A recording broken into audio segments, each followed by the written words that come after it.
What if I told you an entire town has been cut off from the world for nearly 2 weeks? This is Kenya News Update today. Coming up, you'll discover how a single damaged antenna plunged a community into a communication blackout, crippling lives and businesses during the holidays. Meet Moses Samuel Ilakana, an MTN airtime vendor in Yambio, South Sudan. For him, his phone isn't just a device, it's his family's lifeline. On December 24th, 2025, that lifeline went dead. The MTN network crashed, and for 13 days and counting, an entire region has been living in a digital dark age. But here's the twist. This isn't a simple technical glitch. This is a story of economic paralysis, failed promises, and a community held hostage by a broken connection. Moses's business is his airtime sales. It's how he feeds his children. But with the network down, his customers have vanished. He told Radio Tamazuj, "This problem has affected me economically.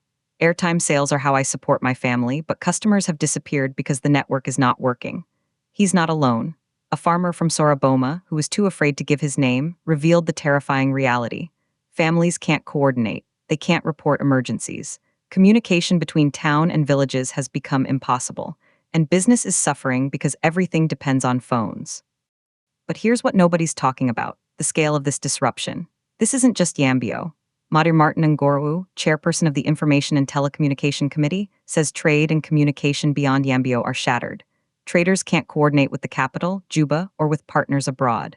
Yet, incredibly, people are still being charged for these non-existent services. He called on the government to attract more telecom companies, because right now there is no alternative. And then something shocking happened. MTN officials finally spoke. Emmanuel Sinoyo Peter, the MTN territory sales controller, blamed it all on technical damage. The culprit, a damaged backbone antenna in Bazamburu, located about 25 kilometers from Yambio.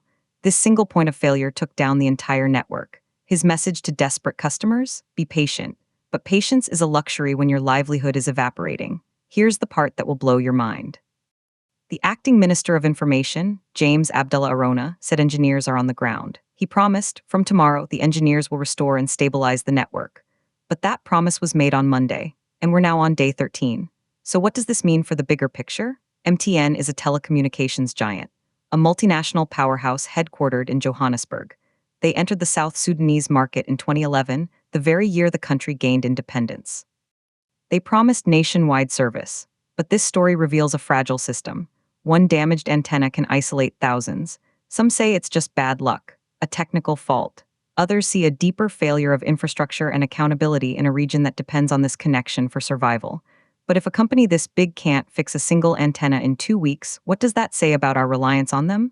The blackout continues. The economic pain deepens. And a community waits, wondering if their connection to the world will ever be restored. Do you think telecom giants should be held accountable when their failures cripple a town? Drop your take in the comments. Subscribe to Kenya News Update today for more breaking news from across the region.